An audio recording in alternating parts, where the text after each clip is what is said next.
नरेंद्र दामोदर दास मोदी ईश्वर की शपथ लेता हूं कि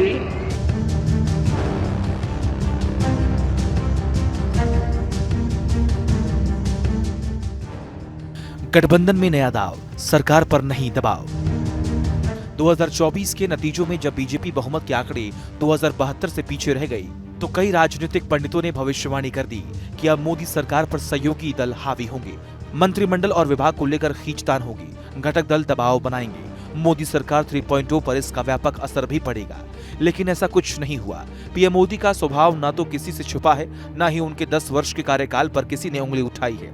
इसीलिए सभी जानते थे मोदी दबाव में काम नहीं करेंगे। इसीलिए गठबंधन की राजनीति वाली सरकार का एक नया चैप्टर जुड़ गया।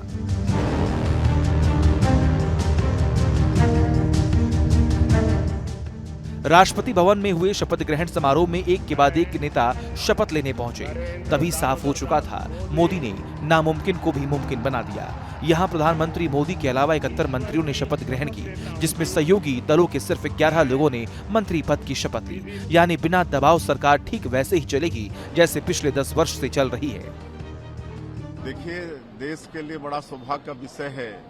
लगातार तीसरी बार एनडीए की सरकार बनी है और श्री नरेंद्र मोदी जी जो हमारे देश के यशस्वी प्रधानमंत्री हैं, लगातार तीसरी बार प्रधानमंत्री पद का शपथ लिए हैं।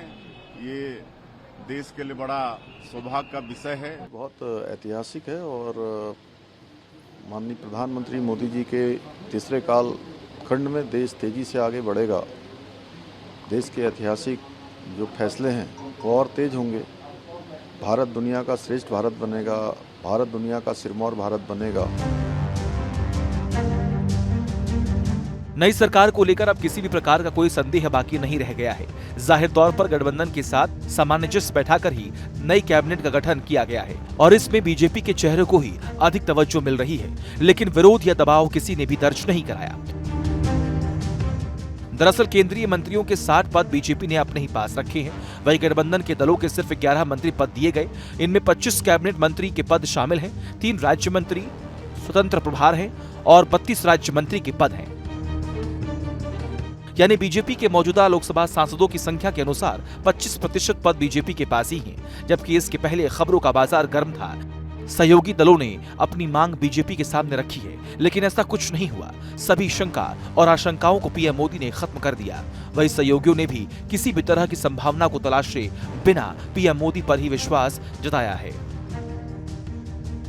माननीय नरेंद्र मोदी जी ने महिला है, युवा है, गरीब है, किसान है, उन लोगों के डेवलपमेंट के लिए जो प्लान बनाया है उसके मुताबिक उन्होंने बताया था कि मेरा 100 दिन का प्लान तैयार है।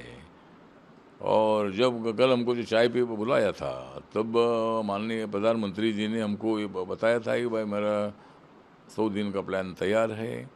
आदरणीय प्रधानमंत्री नरेंद्र मोदी जी देश में तीसरी बार प्रधानमंत्री उस दौर में बने जब यह कहा जा रहा था कि डॉक्टर भीमराव अंबेडकर का संविधान खतरे में है, लोकतंत्र खतरे में है। ईवीएम पर अपरोक्ष या परोक्ष रूप से सवाल उठाए जा रहे थे। तो जनता ने तो जनादेश दिया है लोकतंत्र के तरीके के पद्धति से ना, मंत्रिपरिषद संविधान के तहत गठित हुआ है ना, तो वैसे लोगों का राजनीति में मुंह काला हुआ। गठबंधन की सरकार में भी बिना दबाव वाले पॉलिटिक्स का सबसे बड़ा उदाहरण ये है कि 2019 से कैबिनेट की जिस सूरत के बदलने की उम्मीद जताई जा रही थी वो बिल्कुल कोरी थी। ऐसा कुछ नहीं हुआ। यानी मोदी सरकार के जो काम जारी हैं वो उन्हीं चेहरों के सहारे आगे भी होंगे जिन्हें देश पहले से जानता है। मोदी सरकार 3.0 में कैबिनेट मंत्री 19 चेहरे निवर्तमान मंत्रिपरिषद के ही हैं।